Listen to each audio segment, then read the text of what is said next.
I wonder if you ever wonder about your own purpose. For me, it's one of those questions that revolves around every so often. It's a question that others have pondered as well. Why am I here? This man is going to talk with us about his own journey. He has a very thick French accent, just so you know. It might take a minute to get used to his accent. Thanks, Bill. People just didn't seem to like me. I think I annoyed them. I got on their nerves. I don't know why.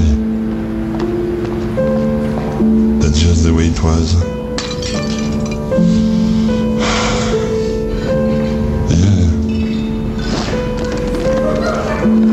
Maybe I was too intense. Maybe I came on too strong. I don't know. I really can't say. Yeah, it was lonely. Really lonely. But you get used to it after a while. And then, one day, everything changed.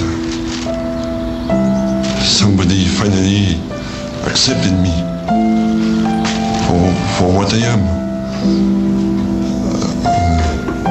Since I've got this job, life is completely different. I finally feel useful, good at something.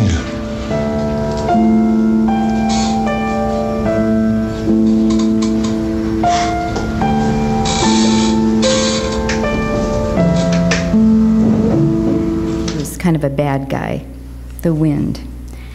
And I wonder if it's an experience that some of us have had, like, surely I have a gift somewhere.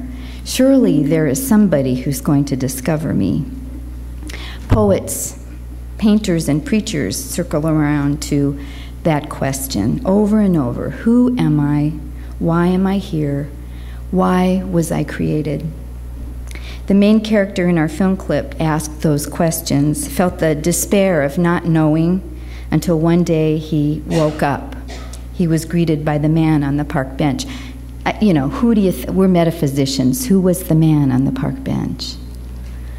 I mean, if you were thinking about this as a spiritual story, I would say that the man on the park bench was God, who said, okay, you can ruffle my paper all you want, but I know who you are. And I know that you have some talents, and I will put those to work. I will take your gifts and talents into consideration. I will use your gifts for the betterment of the world. Psalm 39 is a psalm that I read almost daily to people in my other life as a hospice chaplain, and I'd like to share these words with you, if I can find them.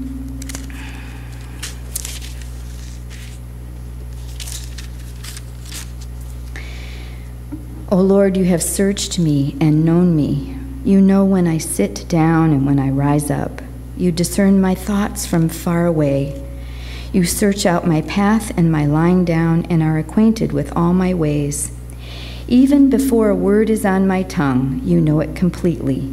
You hem me in, behind and before, and lay your hand upon me. Where can I go from your spirit? Where can I flee from your presence? If I ascend to heaven, you are there. If I make my bed in Sheol, you are there. If I take the wings of the morning and settle at the farthest limits of the sea, even there your hand shall lead me. If I say, surely the darkness shall cover me, and the night around me become dark, even the darkness is not dark to you. For it was you who formed my inward parts. You knit me together in my mother's womb. Wonderful are your works, that I know very well. And so on. This beautiful, beautiful, to me, psalm of acceptance and of being seen and found, and never ever being forgotten, is a psalm that brings comfort to people, often at the end of life. This psalm is a psalm that says there's not a minute when God has turned his head from you, turned his vision, turned his ear from you.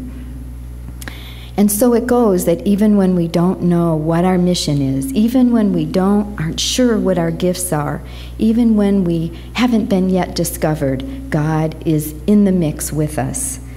God, in whatever way I understand God, knew me before I was in my mother's womb, hemmed me in before and behind, stayed with me and stays with me now. I cannot be separated from my God.